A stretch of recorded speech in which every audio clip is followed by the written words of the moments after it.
Bonjour chers élèves, vous êtes sur l'ORTM, l'émission est intitulée En classe. C'est une immense joie d'être avec vous ce matin. Comme cela, nous allons très rapidement nous entretenir une fois de plus autour d'une leçon de rédaction. Et avant d'entamer la leçon, je m'en vais vous poser une toute petite question qui nous aidera à amorcer notre leçon du jour. Quels sont les types de sujets de rédaction que vous connaissez? La question, apparemment, elle est simple et compliquée à la fois. Et je sais que d'autres ont la réponse. Et quand nous voyons notre programme au niveau du fondamental 2, au niveau de la 7e, 8e, nous constatons que nous traitons en général des sujets de portrait, des sujets de narration, des sujets de reçu, des sujets de description. Et en plus de cet aspect, nous voyons aussi la lettre ordinaire, la lettre administrative et enfin, nous voyons la dissertation française. Comme cela, ce matin, mes chers élèves, nous allons voir en rédaction la dissertation française. À la fin de cette leçon, vous devrez tous être capables de définir la dissertation. Vous devrez aussi être capables de citer les différentes parties d'une dissertation. Et enfin, vous devrez être capable de citer quelques idées d'introduction. Nous continuons. La question, elle est simple. La définition de la dissertation. 1. On dit, la dissertation est une forme d'écrit qui est basée sur l'analyse d'un sujet de réflexion sur un fait. Elle permet de porter son propre jugement sur ce fait. Je m'arrête là pour le moment. On dit quoi? La dissertation, il y a deux aspects dans la dissertation, dans sa définition. Le premier aspect est basé sur l'analyse d'un sujet de réflexion sur un fait. Là, le fait est là, vous réfléchissez et vous donnez des arguments. Vous savez, vous soutenez l'idée, vous donnez des arguments pour mieux expliquer ce que l'auteur veut dire. Deuxième aspect, elle vous permet de porter votre propre jugement sur ce fait. Ça, c'est le deuxième aspect. Et là, vous avez une situation, vous donnez votre opinion avec des détails, avec des preuves à l'appui. Et en plus de cet aspect, on dit quoi encore dans la définition? On dit, elle se différencie des autres sujets de rédaction par sa forme et son contenu. Très clair. Ça, c'est pour compléter la définition. La dissertation se différencie des autres sujets de rédaction. 1. Par sa forme. 2. Par son contenu. Cela veut dire quoi? Vous allez comprendre au fur et à mesure. Et c'est très simple. Vous savez, dans la forme, vous allez constater qu'il y a une toute petite différence et dans le contenu aussi pareil. Je ne saurais continuer avec le reste du plan de cette leçon de dissertation sans évoquer l'aspect primordial. Et j'ai jugé nécessaire de mettre ça dans la partie NB. Notez bien. Retenez cela. Dans NB, on dit les différentes sortes de dissertation. 1. Il y a en général des sujets d'explication. Un sujet d'explication ou de commentaire. Et qu'est-ce que cela veut dire? Dans un sujet de commentaire, on développe les idées exprimées par le sujet. C'est-à-dire d'apporter des détails. On reconnaît un sujet de commentaire par des consignes suivantes. expliquer, justifier, etc. Le premier aspect est très clair. On dit quoi? Dans ce cas-ci, quand on vous demande de commenter, ça veut dire qu'en général, en 9e, comme je vous ai si bien dit, c'est la phase d'initiation. Là, les choses ne sont pas aussi compliquées qu'au secondaire. Là, quand on vous demande de commenter, soit vous allez voir chez vous, on demande d'expliquer le sujet ou de justifier le sujet, etc. Et dans ce cas-ci, le sujet est très clair là-dessus. Vous savez, il y a une démarche appropriée pour cet aspect. Nous continuons. 2. Dans un sujet de discussion, on dit quoi? Le sujet ouvre un débat. Son but consiste à expliquer le sujet tout en délimitant la part du vrai et du faux. C'est-à-dire la thèse. Et la thèse soutient l'idée de l'auteur. Ça, c'est le premier aspect. On dit dans un sujet de discussion. Là, dans le développement, il y a une différence entre, vous savez, entre celui d'un sujet de commentaire et un sujet de discussion. Dans ce cas-ci, on parle de la thèse, de l'antithèse, ainsi de suite. Et là, le premier aspect nous explique que dans la thèse, l'élève est obligé de soutenir l'idée de l'auteur. Quand on donne un sujet, un cas d'exemple, l'argent fait le bonheur. C'est ça. L'auteur peut vous dire, l'argent fait le bonheur, point barre. Et dans ce cas-ci, si vous demandez de discuter cet aspect, là, dans la thèse, vous soutenez l'idée du fait que l'argent fait le bonheur. Impérativement. Et dans l'antithèse, l'élève s'oppose à l'idée de l'auteur. Autrement dit, là aussi, il y a deux mesures de poids. Ça, comme je vous ai si bien dit, c'est la phase d'initiation. Sinon, dans des cas, il y a des cas où l'élève s'oppose, où l'élève fait la part des choses. Mais dans ce cas, si retenez que l'antithèse, comme son nom l'indique, l'élève s'oppose à l'idée de l'auteur.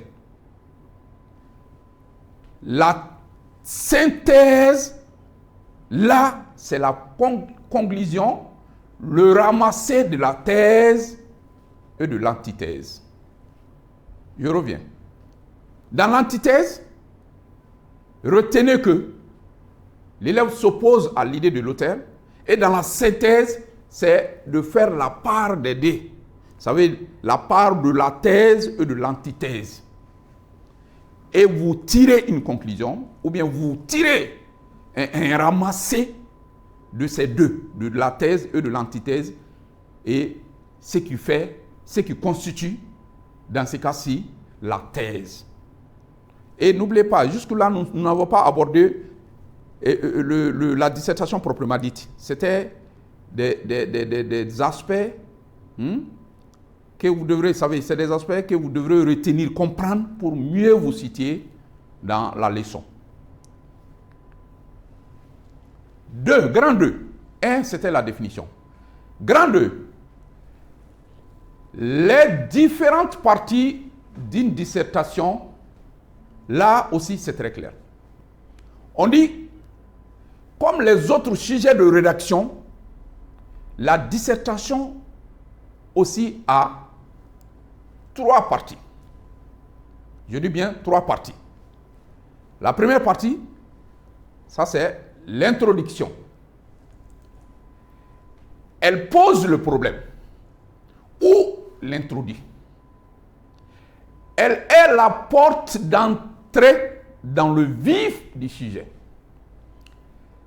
Elle annonce le plan, énonce le problème autour duquel on doit réfléchir.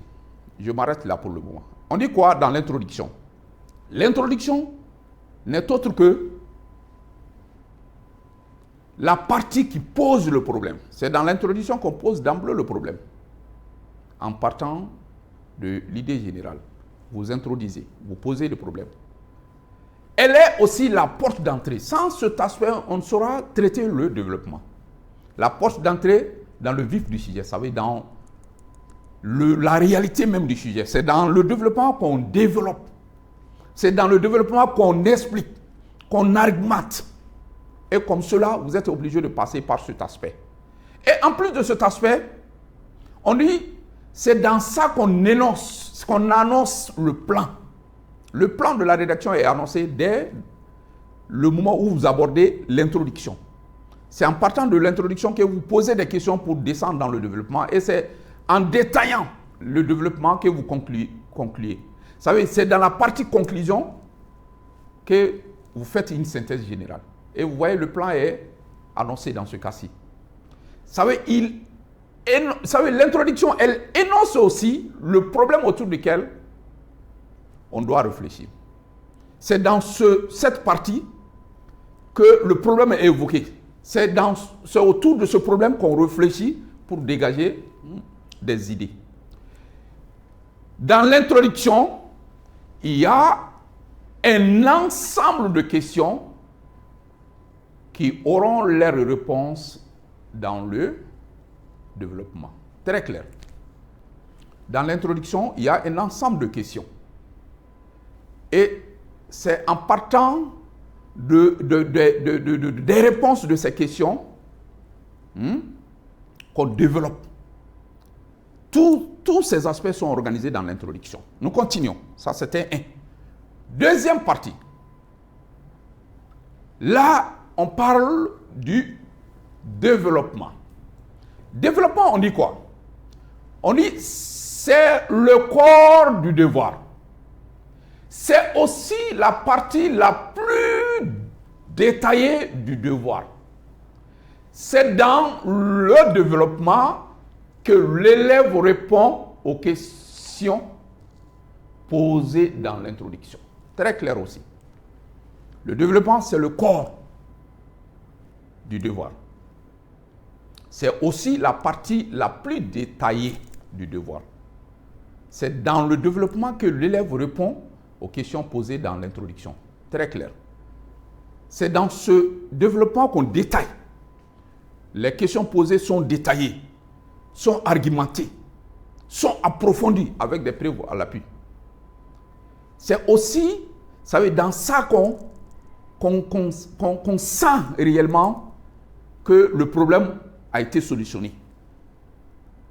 Et ce sont des questions posées dans l'introduction qui sont développées, qui sont détaillées dans le développement. Ça, c'est la deuxième partie. La troisième partie, qui est la conclusion, là aussi, on dit quoi? Elle est la synthèse de ce qui a été détaillé dans le développement. Elle consiste la réponse aux questions posées dans l'introduction. Très clair aussi. Là, on pouvait ajouter d'autres choses pour mieux approfondir. Mais comme je vous ai si bien dit, c'est la phase d'initiation. La 9e, c'est votre première fois. C'est pour cela nous vous donnons, vous savez, l'essentiel pour que vous compreniez la leçon. Là, c'est la synthèse générale. On a parlé de la synthèse dans le développement. Là, cette synthèse n'a rien à voir avec la synthèse dont nous parlons ici. Parce que ici, la synthèse, elle est générale.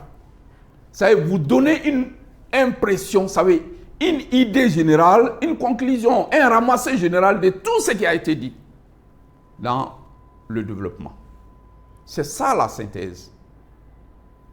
Elle constitue aussi la réponse aux questions posées dans l'introduction. C'est ça. Vous allez voir, le moment où nous allons commencer avec le chapitre de comment traiter un sujet de dissertation, vous allez mieux comprendre le reste.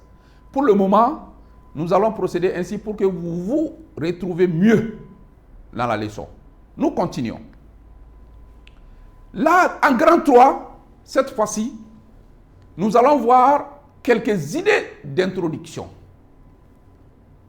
Là, je l'ai dit, pour tout élève, il est impératif d'avoir cette idée d'introduction. Et l'idée aussi est choisie en fonction du sujet. Ce n'est pas un hasard, ce n'est pas comme cela on choisit. Mais on choisit l'idée d'introduction en fonction du sujet. C'est pour cela, j'ai jugé nécessaire ici de donner quelques exemples d'idées d'introduction. Et ces exemples sont parmi tant d'autres. Ça, je le dis et je le répète. Ce n'est pas des idées d'introduction standard. Il y a d'autres. Mais sachez que l'idée d'introduction est choisie en fonction du sujet. Comme cela, j'ai jugé nécessaire de donner quelques exemples d'idées d'introduction ici. Bien vrai qu'en voyant ces idées, on comprend automatiquement que c'est des idées d'introduction qui parlent soit du travail, soit de l'effort de l'homme, soit de la vie quotidienne de l'homme, ainsi de suite. Et comme cela, nous avons une première idée dans son combat quotidien. 3 points de suspension. 3 points de suspension veut dire que la suite, ça veut dire le reste continue, l'idée continue. Et deuxième, on dit pendant son séjour terrestre, l'homme, 3 points de suspension aussi, vous constatez avec moi. Troisième idée d'introduction, on dit depuis des temps immémoriaux, 3 points de suspension aussi. Quatrième idée d'introduction, en ce début du XXIe siècle. Je le dis, je le répète, ces idées sont des exemples parmi tant d'autres. Et là, vous allez voir au fur et à mesure que nous allons traiter les sujets d'autres sujets de dissertation, nous allons faire recours à ces idées. Si possible même, nous allons chercher d'autres idées d'introduction qui ont lien avec le sujet que nous allons traiter en ce moment. Et continuez vos recherches.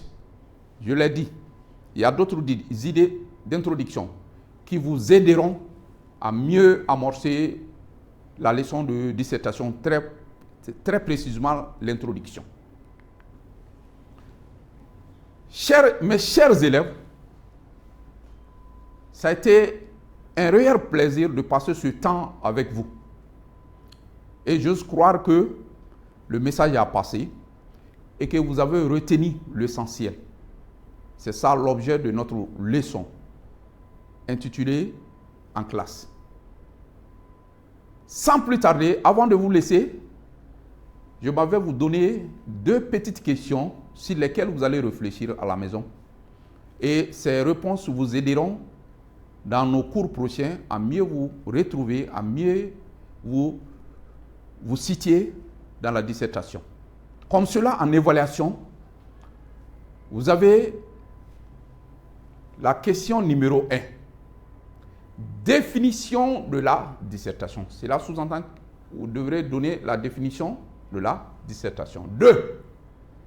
Citez les différentes parties d'une dissertation. Ce sont ces 2 questions sur lesquelles vous allez réfléchir. Et nous allons nous reprendre bientôt pour d'autres leçons. Je vous remercie. Que Dieu vous bénisse et que Dieu bénisse le Mali.